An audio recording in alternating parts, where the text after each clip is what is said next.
Ladies and gentlemen, it is my great pleasure to invite Dr. Peter Milliken to deliver the convocation address. Dr. Milliken.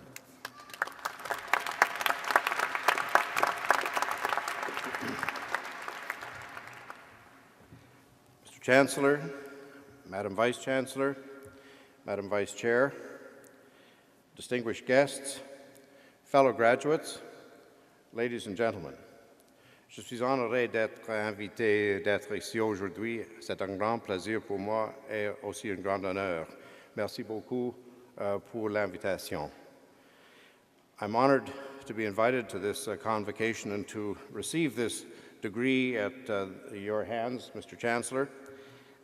It's a privilege and an honor to be recognized by this outstanding university that has contributed so much to our country through education, research, and participation in the development of policy and business. I thank you very much for this honor, and I wish all the fellow graduates on this day the very best for their future success. The McGill campus is not a place where I've spent a lot of time. However, when I was an undergraduate student at Queen's University in the 1960s, I did have what I'd call a memorable experience here. One of my buddies was a cousin from Montreal, and he every year organized a trip to Montreal to visit his family, and a bunch of us would come with him. But every year also, there were two Queen's McGill football matches, one in Kingston and one in Montreal. At least as best I can remember, that was the case. In one of my years at Queen's, we decided to participate in a run of a football from Kingston to Montreal. And so on a Friday evening before the football game, which was to occur on the Saturday, I drove out onto 401 with 3 passengers in my car, and each of us took a turn jogging along the highway carrying the football. Eventually, another car came and relieved us, and we drove on to Montreal, spent the night, but then the next morning went to the football stadium here to watch the ball be run into the stadium in anticipation of the game between Queen's and McGill. I have no recollection of who won the game or anything, but it was fun to do it, and I'm not an athlete. I don't normally go running, but I did do it that day. It was great. Service in public life has been a real privilege and pleasure for me. I developed my interest in procedure when in high school, and in my 4th year at Queen's, I was chosen to be Speaker of the student government body, the Alma Mater Society. So I had a good time doing that despite the objections of the president.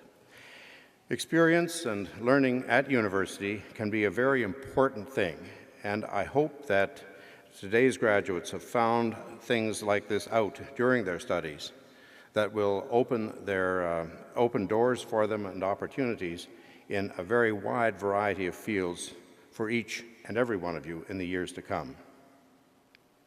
Whatever career you choose, I hope you will involve yourself in some way in community building, whether in politics at any level, charitable work, or participation in local cultural organizations.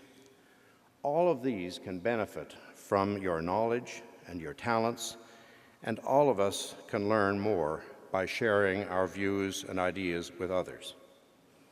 We live in a country where the opportunities for doing these things are vast and very interesting and diverse. By doing this, we can make the lives of our fellow citizens better and richer because of that diversity. So it's an honor to be at a place of such history in Canada. This university, established, as the Vice Chancellor said, on James McGill's country estate, Burnside, is one of Canada's oldest, largest, and most prestigious educational institutions. It's an honor today to join others who have studied here and to salute you and your educators for your accomplishments here and in the future. Best wishes for your future careers and for the continued success of this great university. Thank you very much.